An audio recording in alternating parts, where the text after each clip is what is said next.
Нехай наша сьогоднішня суботня молитва прославить Бога і вшанує найсвятейшую Панну Марію, яка на протягу стольких год була має нас у своєму материнській опеці. Нехай сильно зрадується наше серце, а наша небесна опекунка пошле нам свою ласку, мир і супокой. А добрий Бог наш, нехай одорить нас щодрими благословеннями.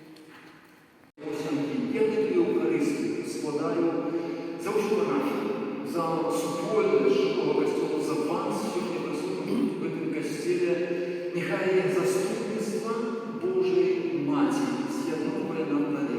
Буде пастити моцею Пана, увеличи імені Пана Бога Своего. І яны будуть жити безпечно, подобно буде возвеличены аж до нижней земли, и будет он спокоен. Это Слово Божие.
И сегодня я забыл в этом месте, эта близость, она моя особливое вимирення.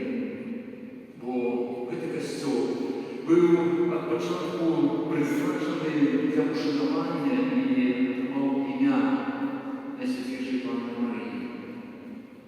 Чому мені так ім'я? Що означає? У перекладі це слово означає «панна».